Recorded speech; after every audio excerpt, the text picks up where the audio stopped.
Good morning. I'm Mireya Solis. I'm the Night Chair in Japan Studies. It is a pleasure to welcome you to this morning's panel on the Sustainable Development Agenda 2030, Women Empowerment, and U.S. Japan Cooperation. In September 2015, the United Nations General Assembly adopted a very ambitious set of goals, the Sustainable Development Agenda 2030, with a focus on people, planet, prosperity, peace, and partnership. The world community agreed to deliver on 17 development goals with 169 targets. This is clearly a tall order, tackling a very complex set of issues. But undoubtedly, gender equality and women empowerment are critical to make progress across the range of Sustainable Development Goals, or SDGs.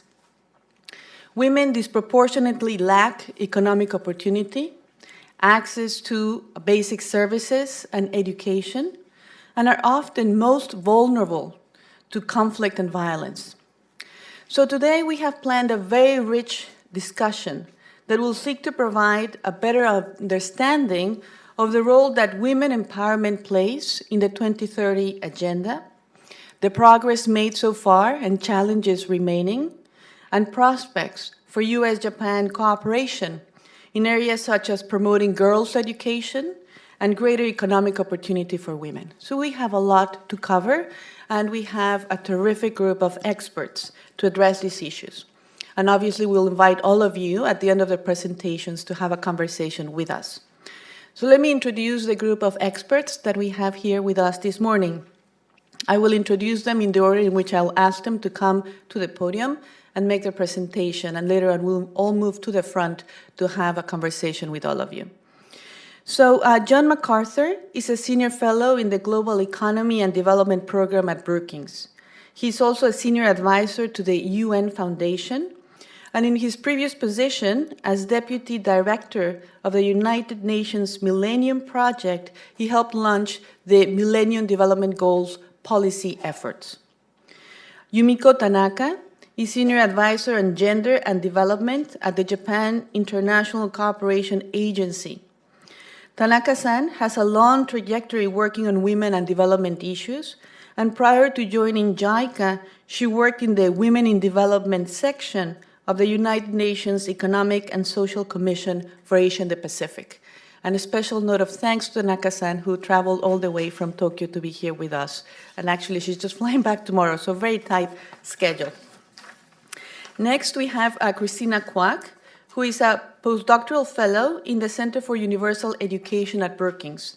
She manages the Echidna Global Scholars Program, and her research focuses on girls' education in developing countries, gender equity in education, and 21st century skills and youth empowerment.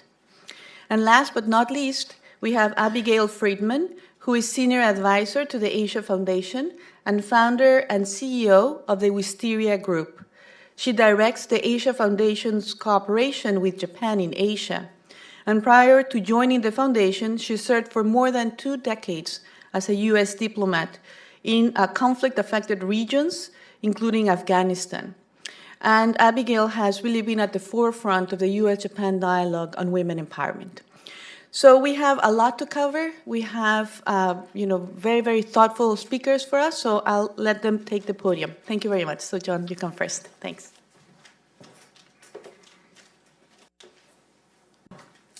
Thank you. What a pleasure. And it's a privilege to be here with colleagues and to discuss the global agenda, but also this aspect of partnership with Japan and the U.S. And I'm a Canadian living in the U.S., and so this notion of how countries cooperate on this issue is about as profound as it gets, in my view, in thinking about the Sustainable Development Agenda. As was mentioned, I had the privilege to work on the early days of the Millennium Development Goal agenda, and working with people like Geeta Rao-Gupta, who many of you will know used to head the International Center for Research on Women back in those days, and she was the co-chair of our task force focused on that goal. And it's very interesting for me, even preparing for today, to reflect on how far the world has come and not in the past 15 years. So, as many people will know, the MDG had a single target for gender equality, the one for educational equality, which was seen as a dramatic understatement of the issues, but a little bit of an accident of history in terms of what was included in the Millennium Declaration. Of course, it was coming off the 1995 Beijing agenda, which was much more comprehensive, much broader, and it was seen as really, in many ways, an excessive dumbing down of the issues.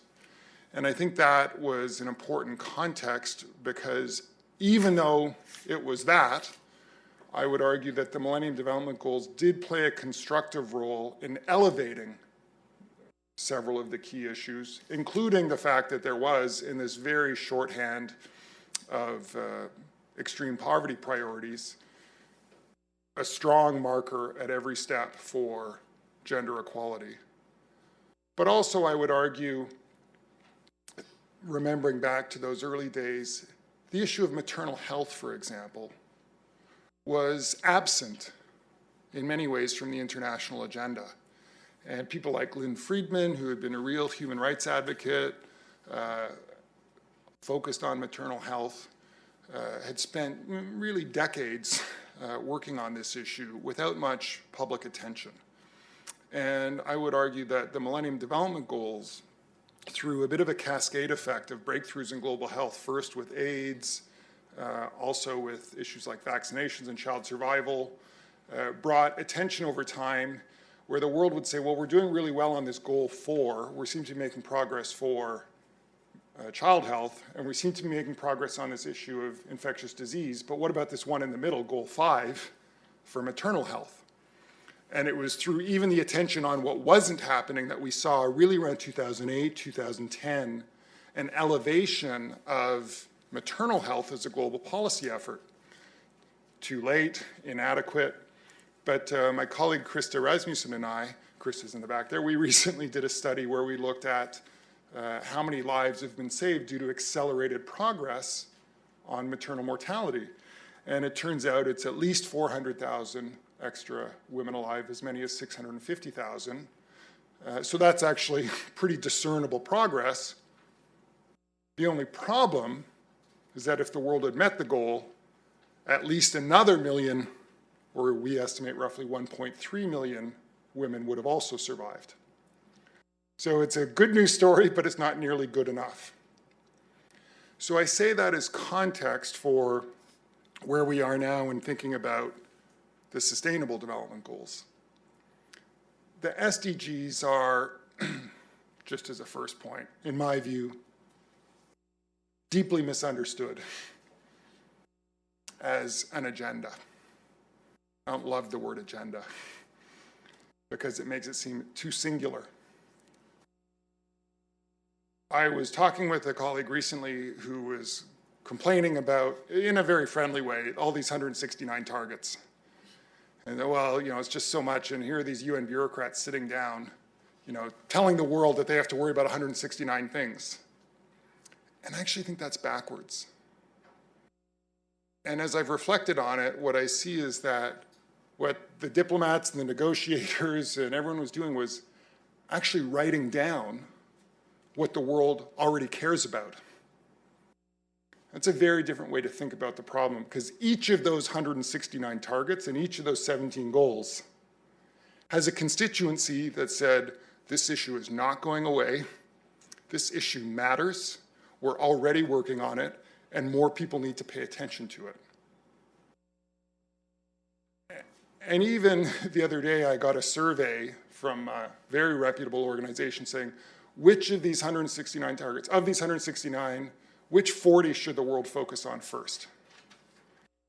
And I responded saying, I'd suggest thinking about the problem in a different way. There are more than 7 billion people on this planet. If each person just focused on one, you'd have at least 40 million people focused on each target. I don't see that as a problem.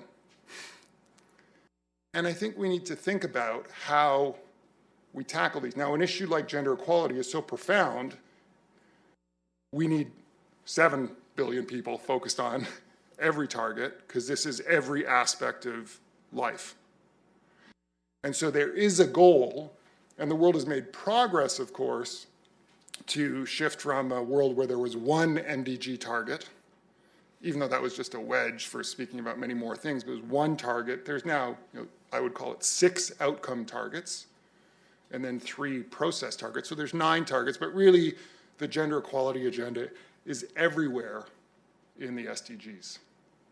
And it needs to be understood as that, but it's helpful to have a goal as the central reminder. And I'm guessing most people here know, but just to make sure, it's everything from ending all forms of discrimination to ending all forms of violence, ending harmful practices like early and forced marriage, recognizing and valuing unpaid care and domestic work, full and effective participation in equal opportunities for leadership. It interestingly brought back and reinforces the Beijing Platform of Action, something that was a fight in the MDG early days.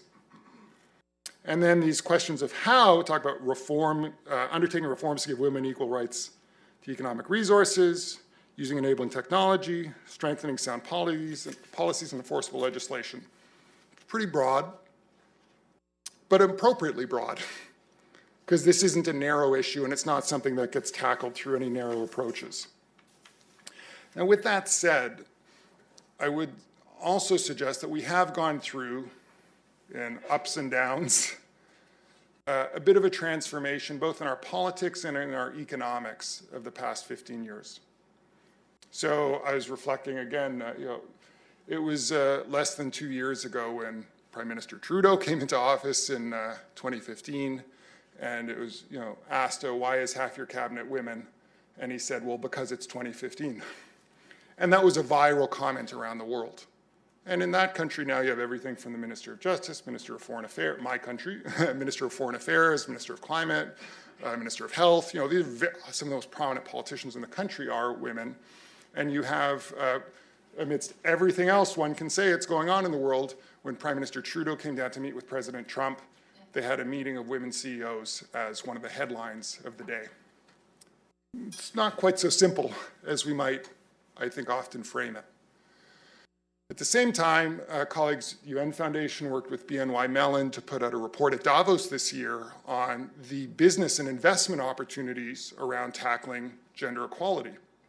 They just looked at 5 sectors. They came up with a number of about $300 billion in market opportunity. I think it's dramatically too small for a 75 trillion global economy. But it just showed this change of mindset in terms of thinking about even the economics of what the business community might try and do. We're also, at the same time, I would argue, still operating, flying blind too much in terms of what are the problems we're trying to solve. And this is where the question of the data revolution that underpins the SDGs is so important. There are so many loose factoids floating around about what is the problem we're trying to solve. A classic one, I was just reading a paper yesterday about, a classic one is women farmers in represent 60 to 80% of the labor in Africa. Well, there's a new paper out in food policy that did household surveys all around Africa, and guess what? There's huge variation within and across countries. And so I just looked at the numbers this morning.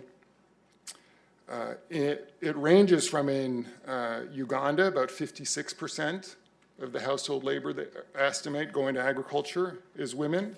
Tanzania, it's about 52%. But in countries like Niger, it's 24%. Ethiopia, it's 29%. Dramatically different from these simplistic numbers. Which doesn't mean it's good or bad, it just means the problem you're trying to solve for gender equality in each country is dramatically different.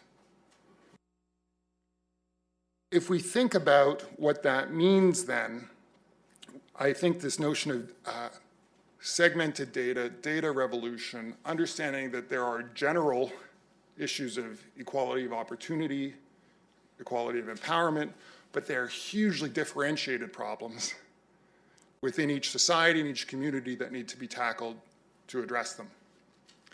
And here's where I think that the universality of the SDGs is so important. And again, it's nowhere more important than this issue, because this is the most universal issue of the world, is gender equality and ongoing inequalities. I gave a talk on the weekend, just as a footnote, to a few hundred farmers up in Canada, where I just mentioned, if we look at life expectancies, it's one of the few areas in the world where women still have, or where women actually have an advantage, is that they get to live longer. And an older woman in the audience said, "Who says that's an advantage?" But it was interesting because it just forced this question of, what are the things that we're actually trying to solve? And if we think about universality, we have a partnership here at Brookings with JICA, where we actually just had a workshop a couple of weeks ago. It's a tremendously exciting project looking at, we call it Summits to Solutions. What are the frontier issues of the SDGs? We're editing a book here, and it's looking at frontier issues, and we have one chapter that's being written by Jenny Klugman and Laura Tyson. I was just looking at the draft again over the weekend, and it's related to this high-level panel on women's economic empowerment that the Secretary General has commissioned, drawing on a lot of related work. But we have these new questions, still inadequately measured and understood, around things like the care economy, unpaid work worth about $10 trillion a year. It's about 13% of world GDP. We have initiatives even in this country, led by people like Sheila Marcello, the CEO of Care.com, and Ai-jen Poo, and working with Aspen Institute and others to say, how do we take on what is about to be a forthcoming economic revolution in the formal and informal care economy just in this country, which is crucially linked to the SDGs. We have issues of financial inclusion, massive gaps in financial inclusion, and it turns out massive gaps in even digital inclusion in many places where digital access is the leading opportunity for building financial assets. And in places like South Asia, in particular, you have massive disparities in gender access to digital technologies that would allow access to things like mobile money, but very different than in some countries like Kenya. And so understanding the distinction is huge. And even at a basic level, the rough numbers are that in paid work, there's about a gap of 700 million people. There's about 2 billion men in paid work around the world, is the best estimate.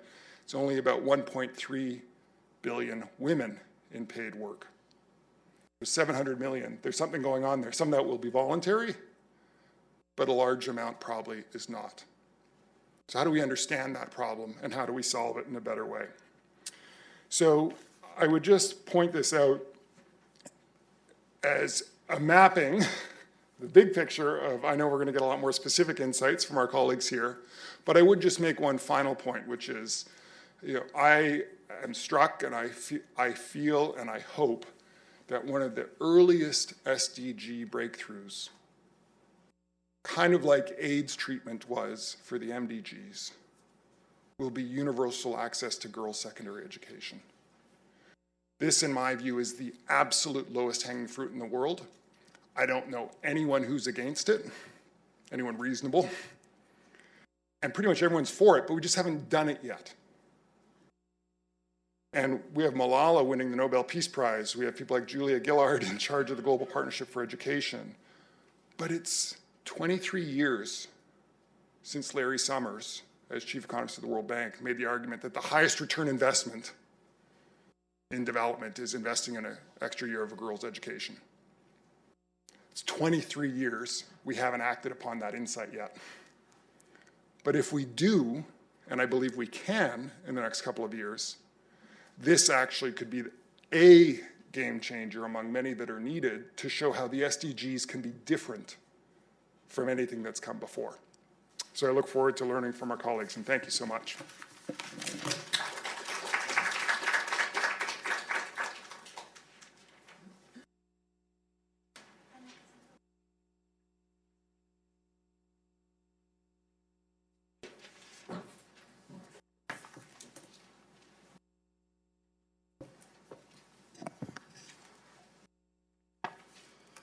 Okay, thank you for inviting me to this symposium. It is a great honor for me to be here to participate in such an important event. I am Yumiko Tanaka. I am a gender and development specialist at Japan International Cooperation Agency, we call JICA. And I have been working with grassroots women's organizations as well as governments in Asia and the African region on such issues as economic empowerment and anti-trafficking in persons, women's land issues, and disaster risk reduction. And this is our agenda for today.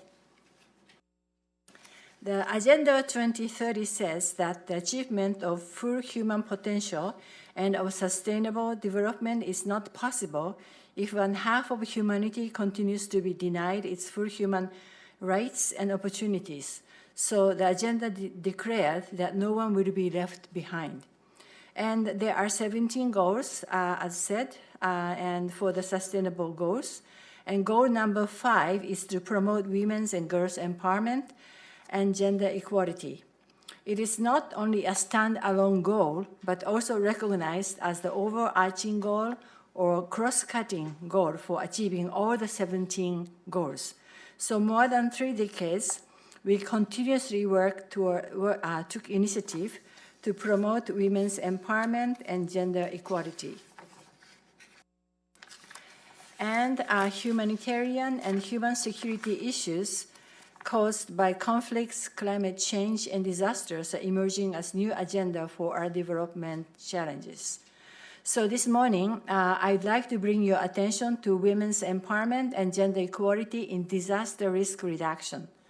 And as you are aware, more than 60% of the natural disasters happen in Asia.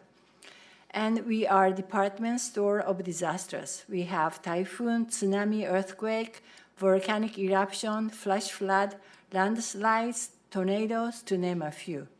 So moreover, the frequency and scale of disasters seem to be elevating, not only with climate changes, but also with human-made disasters such as nuclear power plants failure. And the Sendai framework for the disaster risk reduction was adopted at the UN conference, UN World Conference held in 2015.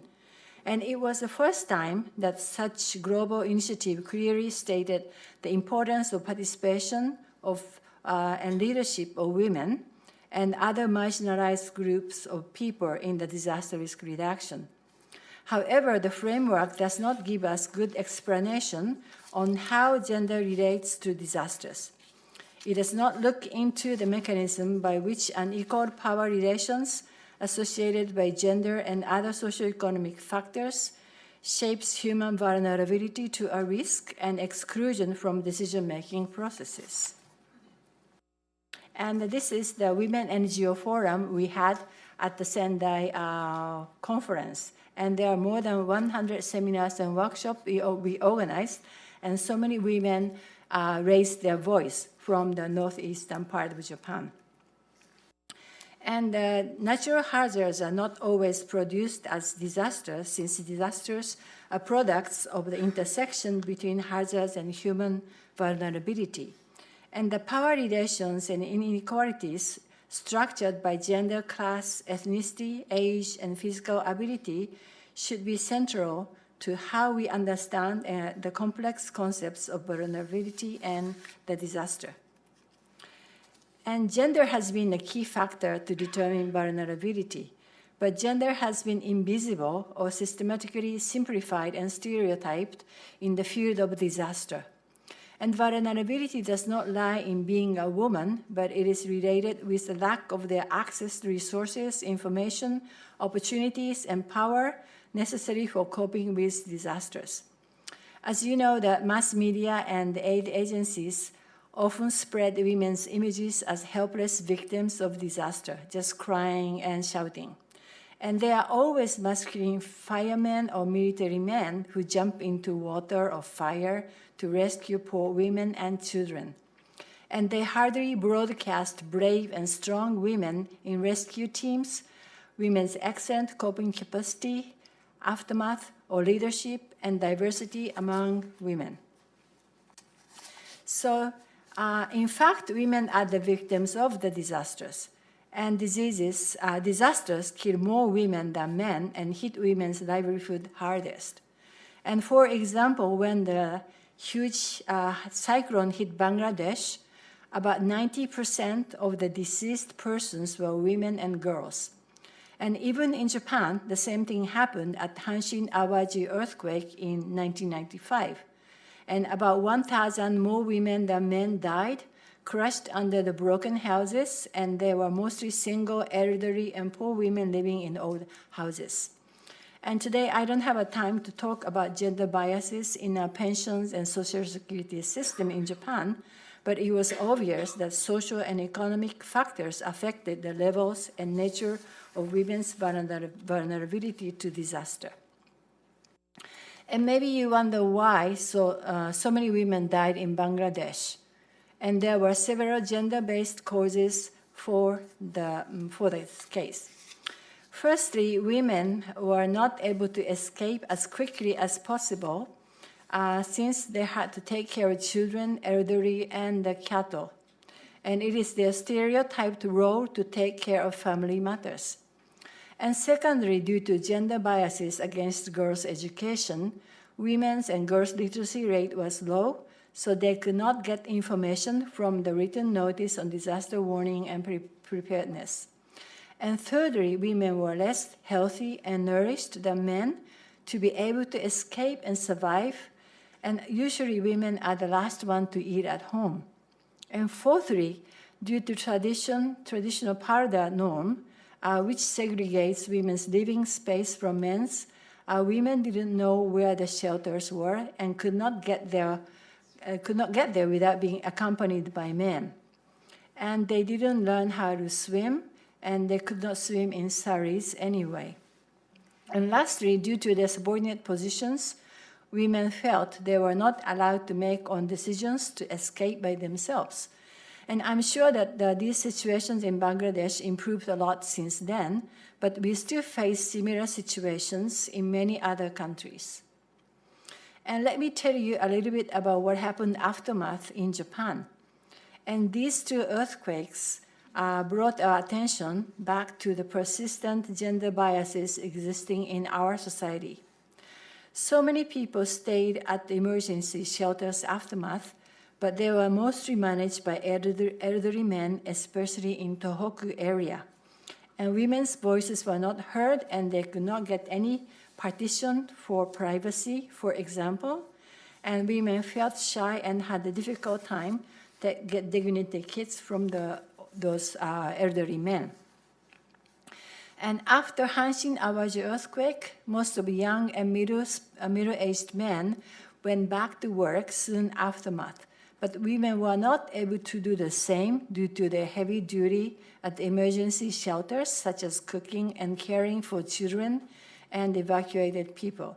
Therefore, women lost their jobs and their chances for promotion, though their income was quite significant for their family's survival. And there were also gender discrimination about subsidies for reconstruction of damaged houses.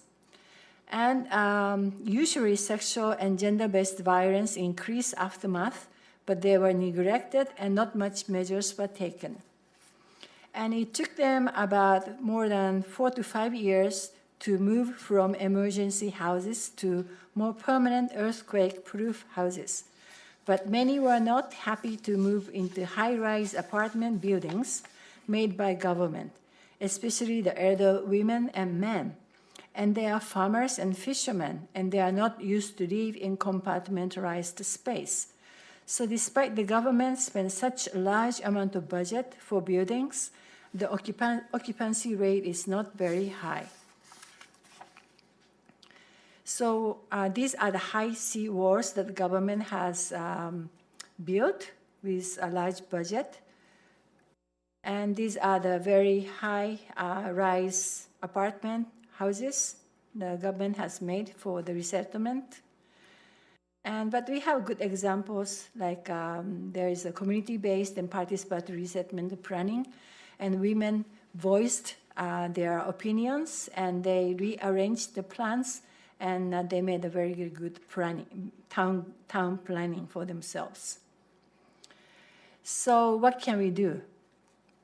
Our organization and many international aid agencies overlooked that women do have coping capacities to disaster, have a great possibility to become agents of change and leaders in public spheres.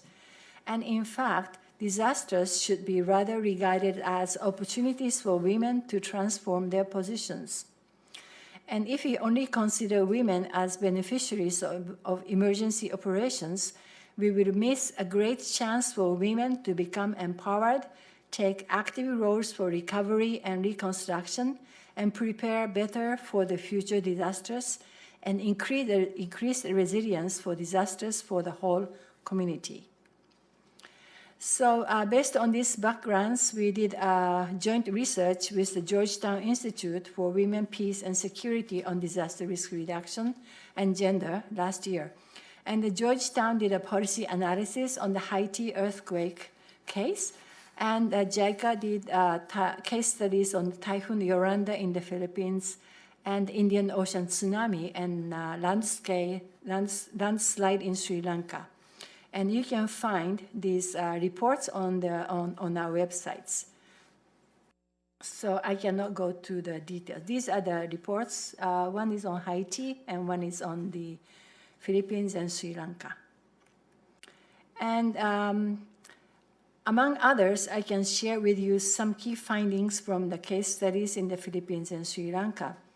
And more women died in Sri Lanka than men, and we found the similar situations we saw in Bangladesh, in the tsunami-hit Muslim areas in Sri Lanka. And we found that the problems with housing subsidies, and also we found that the policies on the disaster risk reduction was not very responsive to the gender issues, and there was not much collaboration between ministries concerned with disaster and ministries concerned with the women's issues. And we also found that there were great gaps between policies and implementation, and women were not included in management and rescue teams and committees. And also regarding the emergency camp management, we found that in the Philippines, women took a very good initiative to participate in the management and decision-making, but we didn't find the same thing in Sri Lanka. And JICA supported women for the livelihood recovery and microfinance programs, and we found that some positive economic impacts generated, but they did not necessarily lead into women's empowerment and leadership. In case of Sri Lanka, many women just borrowed money for husbands and sons. These are the tsunami-hit areas in Sri Lanka and the microfinance women's groups. Oh, sorry. Oh, it's okay. And we also found very positive findings. Women-friendly space was made by UNFPA for protecting women and girls from sexual and gender-based violence.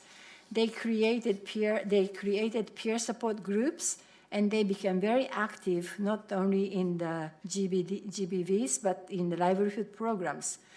And also the Philippine government dispatched a team of police women to emergency shelters, and they helped a lot for keeping security for women and girls.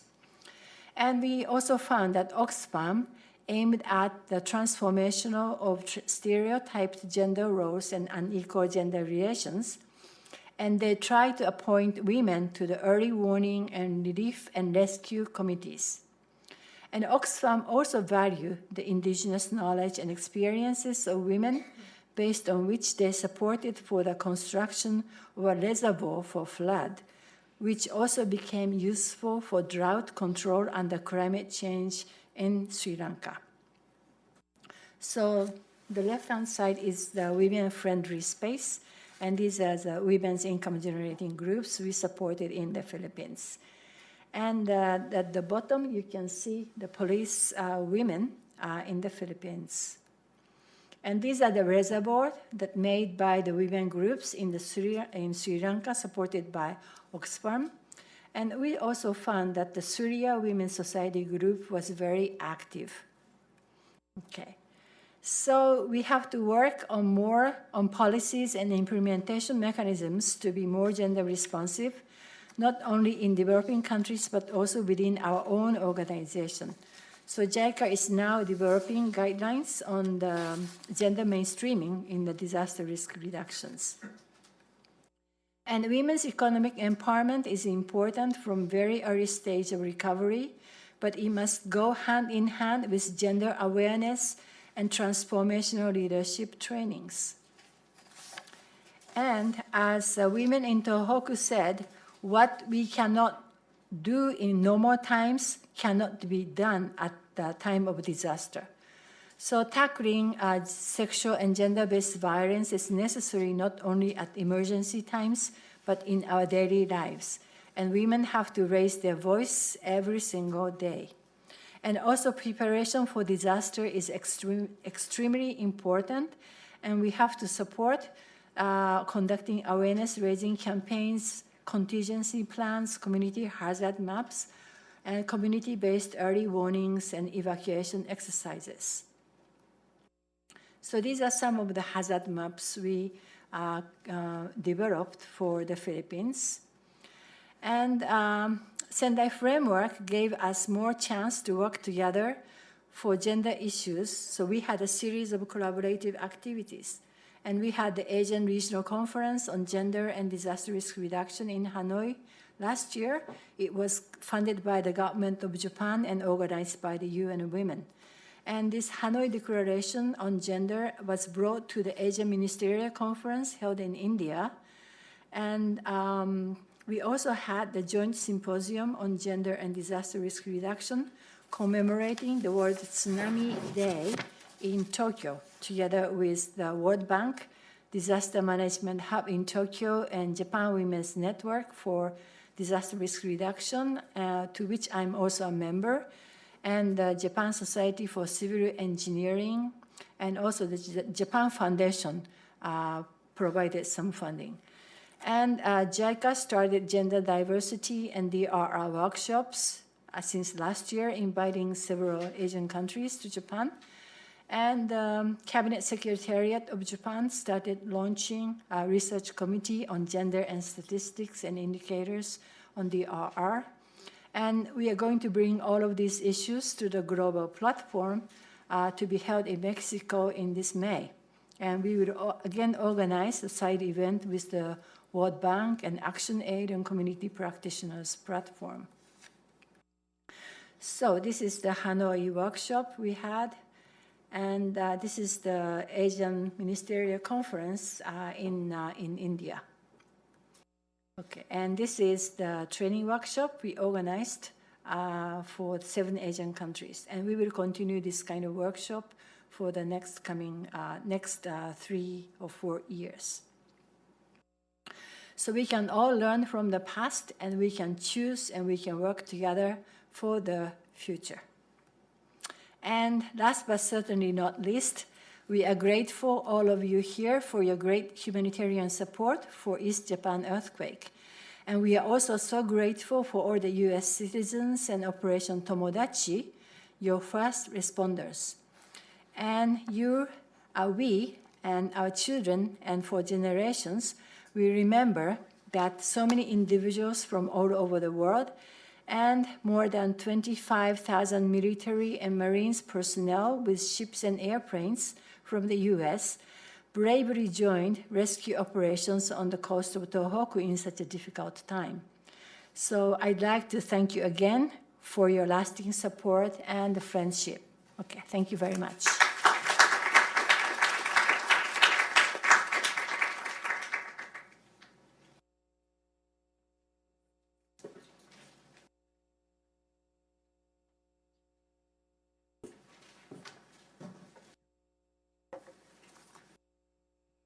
Good morning. So as our speaker prior to us, John mentioned, in order to think about the challenges and opportunities in girls' education in the SDG era, we need to go back and understand that we're in the middle of a long journey that began in the 1990s with the World Conference on Education for All in Zhongtian and the Fourth World Conference on Women in Beijing. So we've had a lot of strategic direction and extra momentum in the MDG era, which puts us at a good place to start with the 2030 agenda with a lot to celebrate, but also a lot to work on. So just to give you an overview of what we've accomplished so far, what we've done right, the number of girls out of primary school has been cut in half since the early 2000s. And from 1990 to 2012, the number of countries closing the gender gap in enrollment in primary school rose from 86 countries to 124 countries. And those countries closing the gender gap in secondary education rose from 40 to 69. Women and adolescent girls are completing more years of school today on average than ever before. Today, women are achieving approximately 7 years of school compared to only 5 years in 1990. So we've made some progress, and we've done that primarily through a number of different interventions. About a year ago, my colleagues Jean Sperling and Rebecca Winthrop and I try to kind of get a sense of what kinds of interventions, what works in getting girls to school. And we saw that there were 7 kind of primary types of interventions that have shown good evidence or promising evidence of helping girls to get into school. And those primarily revolve around making schools more affordable, reducing the time and distance to go to school, and overcoming girls' health barriers that prevent them from getting an education. And then also other kinds of interventions like making schools more girl-friendly, improving school quality, getting community mobilized and engaged in girls' education, as well as ensuring that education for girls is continued in emergencies. So what are some of the key areas for greater engagement in the SDG era? What do we still have left to do?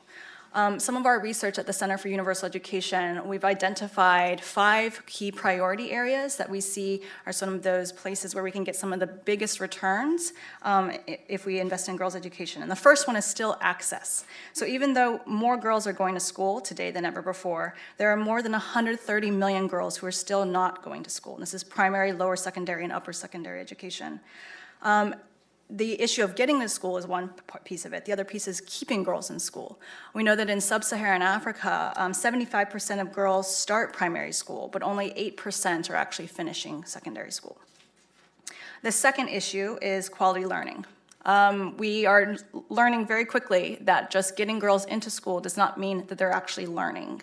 Globally, about 250 million children in the world still cannot read and write, do basic mathematics. And of those 250 million children, 130 million of them, over 52%, or around 52%, have been in school for at least 4 years. So there is a global learning crisis indeed.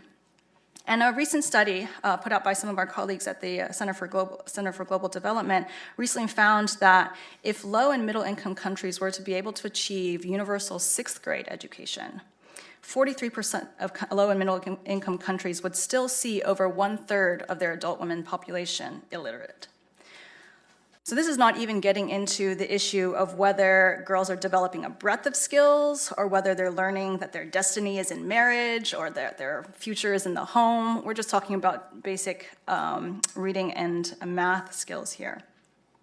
The third key priority area is transitions. Transitions not only from primary to lower secondary, but especially from lower secondary to upper secondary and to either higher education or to the workforce. We know that in the MENA region, and particularly in Jordan, that girls are completing school. They're even enrolled in pursuing university degrees at higher rates than men, but are not participating in the workforce. The fourth area is safety, and this is not just talking about girls' safety on the way to school or in school. talking about physical violence on the road to school or school-related gender-based violence in the school by teachers or students, but also thinking about how girls are specifically targeted for attack in places where their education goes against some of the cultural values or the ideologies of extremist leaders. As we've seen in the case with the assassination attempt of Malala Yousafzai in 2012 in Pakistan, and the kidnapping of 300 schoolgirls in northern Nigeria by Boko Haram. So the continuation of girls' education is especially at risk in humanitarian crises as well, both natural and man-made, as JICA has recognized through its engagement in disaster risk reduction. The fifth area that we've identified as a priority area for girls' education is in leadership. And this is not, again, not just speaking about girls' leadership or the development of leadership skills amongst girls themselves, but also and especially in supporting the local leadership of grassroots champions for girls' education. Those individuals who really understand the challenges that their communities are facing and who have sort of on-the-ground insights into what are the kinds of solutions and the kinds of opportunities that can be leveraged in support of girls' education. So I want to take a few minutes to just zoom in on two particular issues that I think are probably even the most promising out of those 5 priority areas. The first one is on quality learning and transitions. So last year, the Education Commission put out a report, The Learning Generation, and predicted that 2 billion, or almost half of current jobs today, are projected to disappear in 2030 due to automation. If we continue to progress with our education goals at the current rate, half of the youth, or over 800 million young people, will still not have the basic secondary education skills needed to keep up in that economy. Even by 2050, while Korea, Japan, and Taiwan will be delivering higher education opportunities for over 80% of their school graduates, countries like the Central African Republic, the Democratic Republic of Congo, and Niger will struggle to even put 5% of their students into higher education. So we know that the quality of learning opportunities is different from the number of years in school, but we also know that this quality of learning is extremely critical to the prosperity of hundreds of millions of girls and boys in the 21st century. But beyond the hard skills of reading and math, we also recognize the importance of a larger breadth of skills in supporting the transitions of these youth from school into successful livelihoods. For girls, this means particularly the breadth of skills looking at life skills and how these life skills are needed to navigate a world that discriminates against them and is just laid out for unequal outcomes for them in the first place. So at CUE, we're currently developing a girls' life skills education framework that will help organizations, NGOs, and governments widen the breadth of skills that are conceptualized in girls' education programming so that they are not only equipped with the right kind of skills, but so that they can also translate these skills in the different kinds of environments that they are navigating in their day-to-day lives, as well as to help catalyze the social change that is really needed to achieve some of the larger gender equality goals. Our framework is also looking at how empowerment is a lifelong process and not just to be addressed in adolescence when the most pressing challenges facing girls emerge, but also the time when most NGOs are beginning to focus on girls' education interventions. The second point that I wanted to zoom in on is the point that our colleague Yumiko raised earlier on this disaster risk reduction area. So for us in the education space, it's really education for sustainable development, and particularly the role of girls' education as a policy solution to help mitigate and adapt to climate change. So with our work, we're trying to link climate change and girls' education for the same reasons that JICA has engaged in this space. Engaging in women and girls is usually a little explored area in the field of disaster risk, reduction and climate change in general, and especially outside of the sort of the niche area that is looking at gender and climate change specifically. But as JICA has noted, or Yumiko has noted, previously, women and people with disabilities are victims at far greater rates than others, and we're trying to look at this and thinking about initial ways of shifting some of this reality, particularly in expanding the focus from just merely including women and girls in the space of disaster risk planning, but also looking at how girls' education specifically can address gender inequality issues early in life that set up the girl and later the woman to be more vulnerable to climate change and disaster later. So we're trying to look at how girls' education, starting on the challenges that she faces earlier in life, can give her the skills that she needs to see risk, to plan for risk, and to cope for those actual disasters. Climate change education conversations have been around for more than a decade, but they've often been gender blind. So I think what we're trying to really help push the field to think about is ways of incorporating girls' education issues in the mitigation debates. And this is beyond also just the arguments around increasing girls' education and seeing dramatically reduced rates in her fertility. So this goes beyond family planning arguments and into more areas around how does increased levels of girls' education put more women into leadership positions and decision-making powers, where studies have shown that they are more likely to pursue sustainable futures for their communities, pursue pro-environmental policies. So we really like to kind of shift some of that discussion to look a little bit earlier in the women's lives, in their education. The next thing, the last thing I wanted to discuss, was how do we strategically pursue this agenda? The 5 priority areas, some of these different kind of cutting edge issues in girls' education. What's the landscape of girls' education in the SDG era? We recently conducted a landscape analysis of the girls' education space, trying to map out the most influential actors, as well as their priority areas, their strategic direction, and the trends in the functions that these actors are fulfilling. We found that key bilateral actors have some of the most direct influence over the priorities and strategies in the field, primarily because of their large investments, their large financial investments in the space. So far, it's been the UK with their £400 million investment in the Girls' Education Challenge. It's been Norway with their 80 million contributions to UNICEF's thematic fund on gender and education. It's been the United States and the combined $1 billion investments in the former First Lady's initiative, Let Girls Learn. But with the anticipated decrease in the engagement in the U.S., from the U.S. in girls' education, there are definitely key opportunities for new bilaterals to step up. We've seen Japan grow its engagement in the space in recent years. In particular, its 42 billion yen, or approximately over $350 million US in overseas development assistance to specifically girls' empowerment and gender-sensitive education.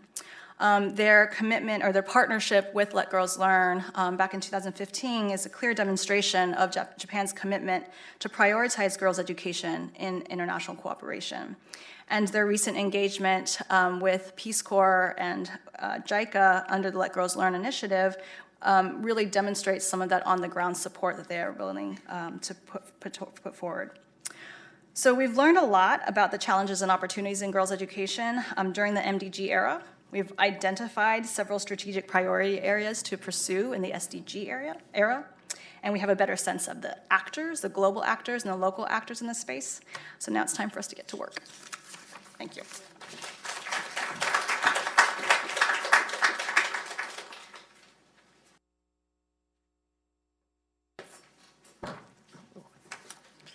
Thank you so much. You've all been very patient, so I will try not to take too much of our time, and then we'll have more time for discussion. I'd like to start by keying off with what John started us out with, talking about the complexity of the issue. It's very easy to talk about women's empowerment as if it were one item and just go out there and do it. But not only is it a challenge in terms of the subject matter. Are we talking about women's economic empowerment? Are we talking about gender-based violence? Are we talking about the rights and safety, political participation? There's all of these different areas. But also when we take it down to the next level, in different regions, in different countries, in different communities, the issues are different. What I thought I would do today is talk a little about what the Asia Foundation has been doing in this field. The Asia Foundation has been in existence for over 60 years. It is based across Asia in its 18 field offices in Asia, working to advance development, economic development, well-being across Asia. So because we have so many offices in Asia, that allows the Asia Foundation to develop a bottom-up approach by looking carefully at what is going on in each country and what are the best fit practices. I thought I would focus today on women's economic empowerment, women's entrepreneurship. As I mentioned before, the Asia Foundation works across the board in all of the different areas for women's empowerment. But I think especially with a new administration in Washington, and the efforts to work with Japan on a lot of these issues, my sense, and we can talk about this later, is there will be a focus on women's economic empowerment and women's entrepreneurship in terms of the U.S. approach going forward. I personally hope that that is not at the expense of the great work that has been done up to now on girls and women's education. So some of the things that the Asia Foundation has done in the economic empowerment area is first off based on surveys and research, because the first thing you need to know is exactly what the issue is. There was an APEC funded a study that was done on what are the barriers to women's economic empowerment in several countries, targeting several countries in Asia, and out of that came a sense that in some areas the challenge is women's networks, in other areas the challenge is the information technology, in others access to information. So based on all of those, then programs are developed to address it. Some of these programs, so let me just go through some of the programs and some of the things that have been done. The whole point of this is so that as many of you in these rooms start doing research or working further in this area, you are aware of the range of possibilities. What we ultimately want to see is a best fit rather than best practice. I'm a strong believer in that. There is no one best practice. Gee, it worked here, let's make sure it works everywhere. What works in Sudan may not work for women's economic empowerment in Japan. That's sort of obvious, but let's look at it.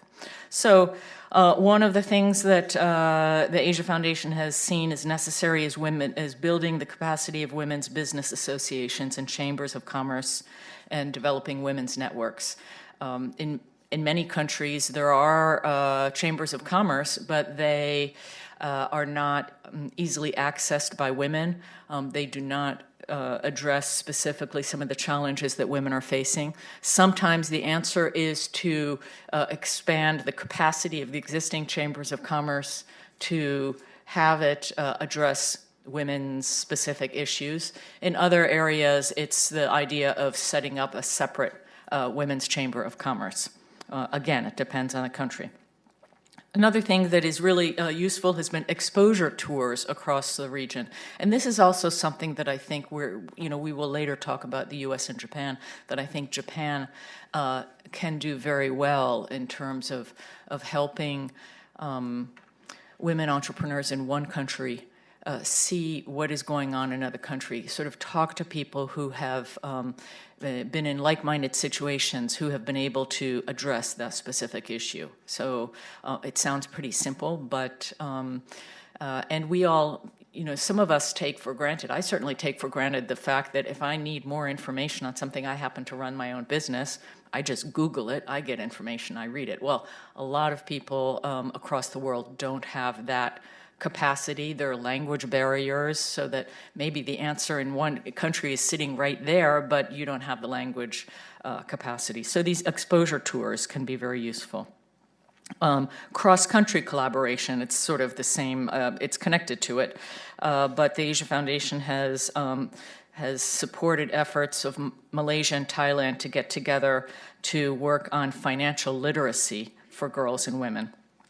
The ability for them to use ICT to improve their businesses and online fora.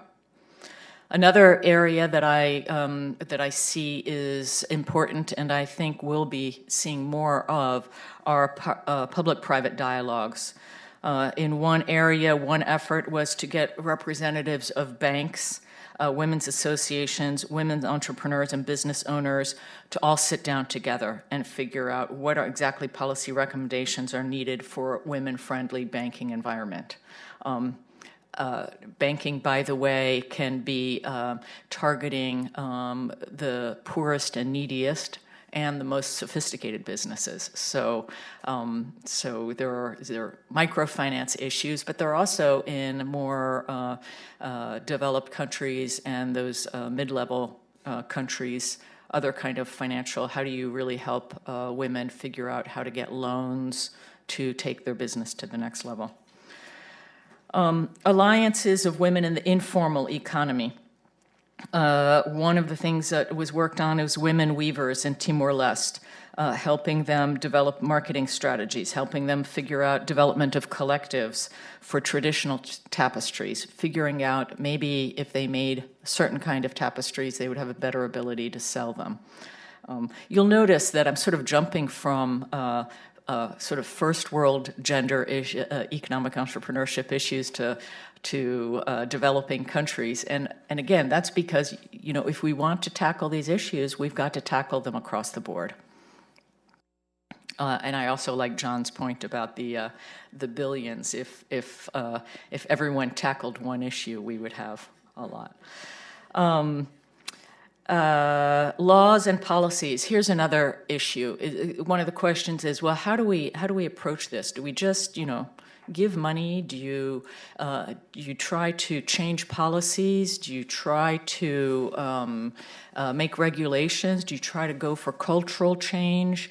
One has to really address all of these. I would say in Japan today, going to the first world issues, empowering women in Japan is going to require a lot of cultural change and policy regulatory changes. You go back to a country like Vietnam, where one of the issues was the working out global banking platforms. So what the Asia Foundation did is that it started working with Vietnam's largest microfinance provider to increase and improve access to a full range of financial services for low-income households, especially women-led micro-enterprises that lacked access to traditional banking services. So there you have a civil society, an international NGO, the Asia Foundation, partnering with banks in a country like Vietnam to provide access to low-income women entrepreneurs. And as an aside, I should underscore that the Asia Foundation's, the way it does this is it identifies local partners and it empowers those local partners to execute these plans and to implement these plans. In Bangladesh is another example where the Asia Foundation, working with local partners, joined with the country's second largest telecom operator, Banglalink, to launch a mobile phone network to help women entrepreneurs in rural districts. That initiative connected women entrepreneurs to a business hotline, business directory, e-commerce platforms, so that they could buy and sell products. And that also ties to the network. You can imagine a woman entrepreneur. She may be a farmer, part of the family farm. She doesn't necessarily have a community of people who are doing the same thing she's doing, or she may not have access to this knowledge. And so reaching out to some people through the mobile cell phones, mobile banking networks is essential. Access to finance for migrant women entrepreneurs. In Bangladesh, expanding loan opportunities for women entrepreneurs by commercial banks. The Asia Foundation there worked with the International Finance Corporation to do that. Market access programs. In Myanmar, the Asia Foundation is supporting a local social enterprise to provide vocational training for very disadvantaged women so that they can successfully enter the market and become pastry chefs. Again, there we go back to this educational issue. Primary school education is important, secondary school education is important, but education, vocational training is also critical. With Nepal, the Asia Foundation partnered with the Goodweave Foundation to provide better employment opportunities and working conditions for women in the handmade carpet industry. And that's a great example where it's not just to help women economically, but there was a trafficking in women issue going on because women who can't afford to provide for their families in their home country are the most vulnerable to trafficking, to being seduced by trafficking issues. So these issues are all interwoven. Lobbying implementation of laws and policies designed to end violence and sexual harassment in the workforce. Christina mentioned earlier these issues of violence against women and how it affects their educational opportunities. Same issue comes up in the workforce, so that is something that needs to be addressed. Another one that probably is increasingly understood to be key is developing male champions for change in the workforce and communities. And later we'll talk about what are we doing differently, what is working, where does the future lie. I think one of the lessons learned is the importance of winning over male champions of change. In Afghanistan, interestingly, if you just try to sit down with women and say, you have the right to do this, you have the right to do that, well, that's not going to get them very far. But if you sit down with the mullahs and you work with them so that they have a capacity to talk about violence against women in the Islam religious context, then you're really going to make some headway. So being pragmatic about this is key. Use of government procurement policies. Again, this goes back, I jumped from the local level working with mullahs to really engaging parliamentarians in different countries and executive branch people to change their government procurement practices to encourage preferences in companies to have representation on boards and in senior positions. When we talk about women in leadership positions, in Japan, certainly one of the things that is being worked on is how do you get more women in board member on boards of directors, how do you get women managers, and voluntary targets is a direction that the Japanese government is going in, which is having some success. It certainly is bringing attention to the issue. I think that's pretty much some of the examples that I wanted to throw out there. I've placed them all in the Asia context because that's where the Asia Foundation works, but obviously some of these can work in other areas and are being worked in other areas. So thank you.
Sure. Oh, yeah, the mic is on. So thank you so much. What a terrific set of presentations. I learned so much. And I want to start with a couple of reflections based on what we've heard, putting all these presentations together, and then ask you a question and then open up for the public.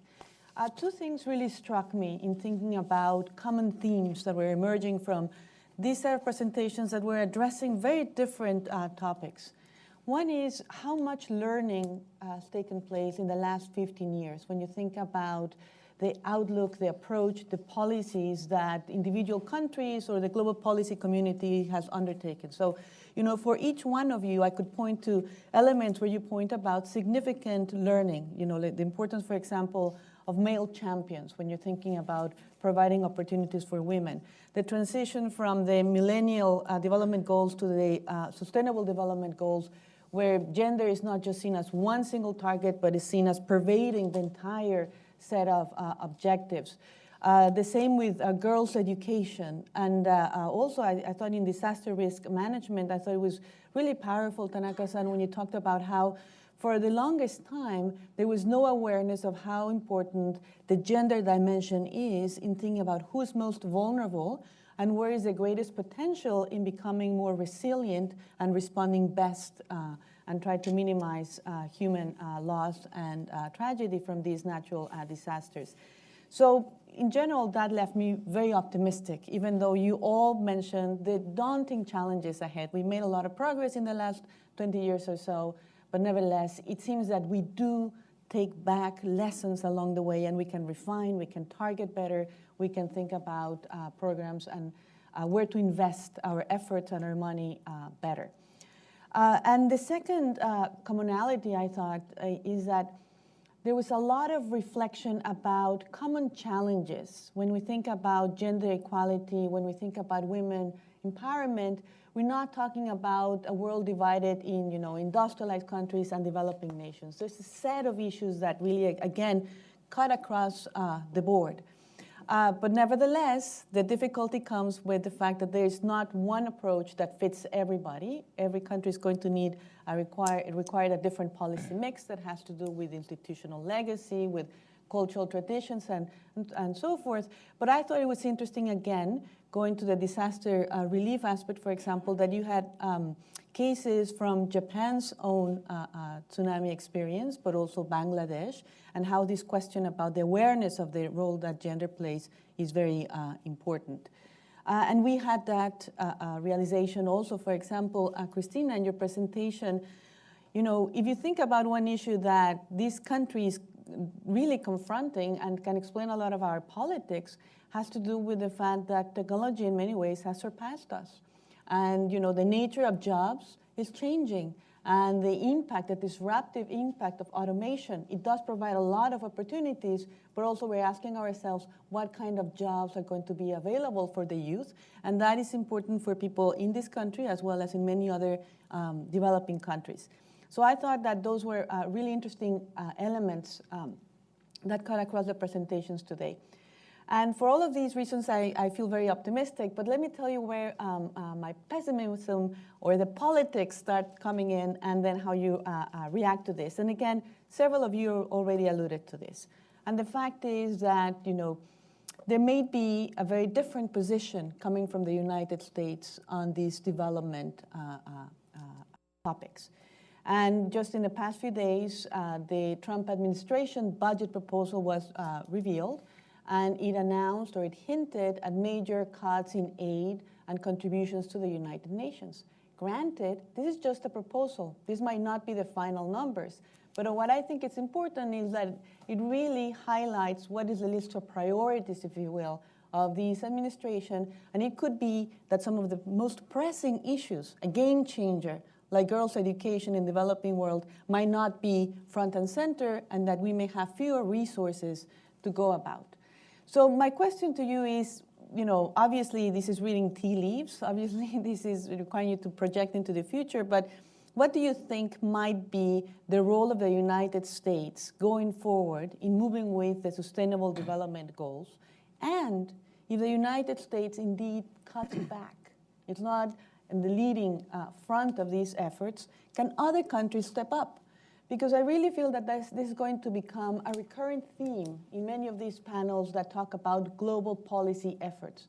We're going to turn to other countries, Japan clearly in this conversation, but other countries, and ask them, can you step up?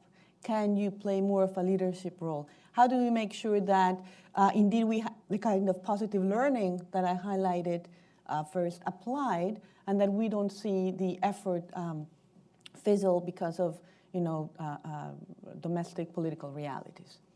So, what happens with the U.S. role going forward, and can Japan do more? So, John, I guess I'm going to put you on the spot and ask you to take a stab at this. Happy to share thoughts. I would say first thing is we simply don't know what's going to happen. That is so important in my view to stress.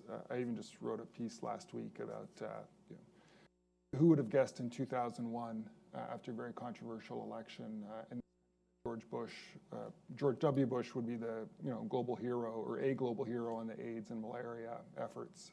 Just no one would have guessed it, not many people at least. And things that could happen the story is very much yet to be written on what's out there. We're seeing, it doesn't take a PhD in politics to see that there is a lot of debates going on right now. Both within the administration and between the White House and Capitol Hill. We have people like Senator Corker of Foreign Relations saying, protect PEPFAR. This is a huge priority. Anti-trafficking, huge public statements. And you have the military leaders coming out, saying, we need to support investment in foreign aid. General Mattis makes this argument very strongly. So Bill Gates had an op-ed just on the weekend on how foreign aid makes America safe. So I think this debate is yet to play out. I would also stress, Dina Powell, who just got a major job as Deputy National Security Advisor, who I had the privilege to work with previously on Millennium Development Goals. She was leader of the 10,000 Women Initiative at Goldman Sachs, and a real advocate for investing in women's business leadership, and was very active in a lot of the broader policy conversations, and of course had a role in the Bush administration previously. So a lot of these strategic things are to play out, and let's see. I would also stress, President Obama, or candidate Obama, had in the official platform in 2008 launching a global fund for education with a major scale up, and that never happened. So, these early statements are not the story that gets written. And so I am very cautious. I think there are only so many countries in the global economic environment with a real capacity to step up right now fiscally. We would love to see Japan do everything it can, but Japan's got a very complex economic situation and fiscal situation.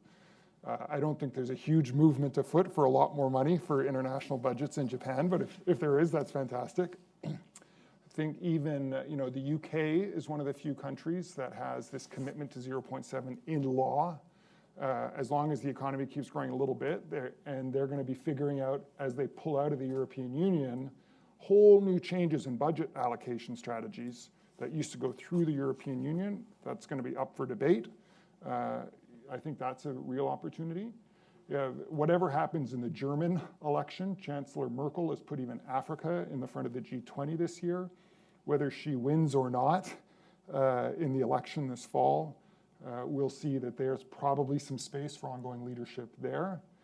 But even Canada, where everyone has such huge hopes, politically, I think the Trudeau government has done so much to send signals, but fiscal situation is very, very difficult. New budget coming out next week. And all the signals are it's going to be a flat line. So I think we have to understand the difference between politics, budgets, and strategies. And that's why we have to be, in my view, not optimistic or pessimistic, but just pragmatic in how to solve the problems. Thank you, that was great. Other comments from the panel? We've had an excellent collaboration between U.S. and Japan, and also U.S. and JICA in Afghanistan since 2002. And we collaborated a lot on the education programs and also the women's economic empowerment programs. So I don't know what's going to happen to the Trump's administration, but we have made laid a very good foundation for the collaboration in different areas. So we'd like to continue collaborating. And how can I say, regarding the women's economic empowerment, we have already developed training programs for the African women, and we've been inviting so many women to African women to Japan, and also we've been sending some people to the States to get the further training on the women's entrepreneurship training. So collaboration has been going on for the past 3 or 4 years, and I think this collaboration will continue. Yes, and we will not increase our ODA budget, but how could I say? I am trying to work more on the loan programs, that the Japan has been expanding, and gender has not been very gender mainstreamed in the Japanese loan programs. But I have started promoting the gender integration in the large-scale irrigation programs, large-scale forestry conservation programs in India and the Southeast Asian countries. So, and we have been very successful. So I think there are many areas that we can still expand and collaborate. And just before I came here this morning, I was talking to Ambassador Barbia of the Georgetown University. And she said, since Japan is so much advanced in disaster risk reduction issues, and she said we should collaborate more on the conflict, peace issues, disaster risk reduction, and all kinds of climate change issues, which are all the human security issues. Those areas we can still collaborate a lot. Okay, thank you. Other comments, or should I? Let's invite the audience. So if you can please raise your hand, wait for the microphone, identify yourself, and keep your questions short. I'm going to take 2 questions to begin with because our time is very short. At the back, and then here in the middle. Thank you so much for a wonderful panel. Evelyn Chiro from Global Partners United. And next month, I'll be in Bhutan speaking at the Autism and Neurodevelopmental Disorders Conference for Ministers of Health. And my topic is going to be telecommunications and women's entrepreneurship in the inclusive early child development space. I got here a little late, so I wasn't sure if John did address early childhood development, but that has been identified as a very big priority of the World Bank, UNICEF, of course, and UNESCO. And so it seems to me that there are great opportunities for women's entrepreneurship in the early childhood development arena, especially for women with disabilities, so we can develop role models in those spaces. How are we going to get the ministers of education, the ministers of health, the ministers of social protection, and the ministers of telecommunications to work together so we really can start doing something broadly in systems development across sectors so that we can create the jobs and so that we're not going country by country like we have with mobile health and having problems having to negotiate with every telecom company.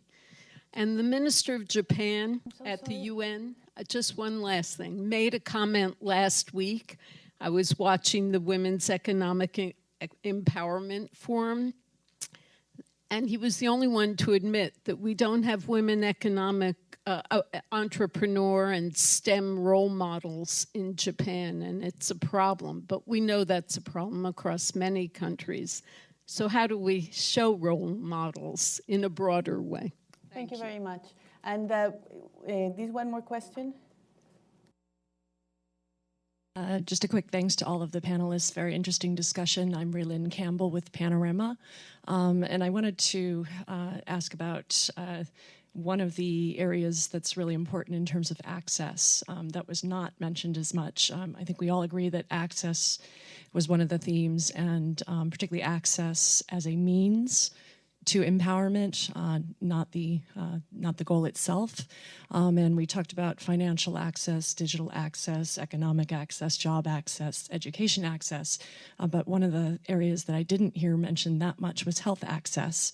And I thought the point about vulnerability being really important, and the time that women are most vulnerable and children are most vulnerable are at childbirth. And I've worked a lot on different partnerships for maternal and child health with Japan, both at the Gates Foundation, UN Foundation, and now in private sector consulting work. And I'm just wanted to see if anybody wanted to speak to the importance of health access and health empowerment as a key area for collaboration. Great, thank you very much. Brief answers from the panelists. Anybody would like to take on the questions? I'll just have a few comments. One is I was a little confused with the first question when we were talking about early childhood education and entrepreneurship. I'm not quite sure what age early childhood education starts, but the red flags of child labor sort of came up for me. So I hope we're talking about early childhood education, giving people the skills they need so that at some point in the future, they are not afraid of IT. They kind of understand some of these things. But I think that we have enough to do with entrepreneurship that we don't do it at the early childhood. That's my personal opinion. I'm not an expert at this, so I can understand totally if afterwards you want to enlighten me about that. In terms of the health issue, I think you raise a good point, because one of the things that I think we need to always keep in mind is that when we're talking about gender and women's empowerment and the SDGs, yes, you have SDG 5, but it's across the board. We're not going to make any progress on poverty. We're not going to make progress on health if there isn't a gender component to it, an understanding of how gender plays in this. That's why, we talked about things in the future, is this gender mainstreaming issue is essential, because that's how we work it. Thank you very much. Make Christina? one more point on the access to health issue that you raised. I think what was probably the most alarming thing for me was that not even before the dust settled on the National Mall after the Women's March on Washington, the Trump administration issued the executive order, the global gag rule, right? And put NGOs who are doing extremely critical work in women's access to health care, especially with abortion counseling, referrals, all of the gamut, putting NGOs in a position where they have to choose between accepting those funds and offering those services has tremendous implications, not only for direct negative implications for women's health, but then their adolescent girls, access and continued participation in education. So I think that's a tremendous issue, and not something I think that any of us had deliberately ignored, but I think it's a critical piece. And I think seeing the wave of governments that have stepped in to fill that void is extremely reassuring. So just wanted to plug that in. Great. We're actually at the end of our time. I know there are questions from the audience that have not been answered. Maybe if the panelists don't mind sticking around for a few minutes, and if you want to approach them and ask your question, we would certainly welcome that option. If you can please join me in thanking the panelists for a fantastic job today.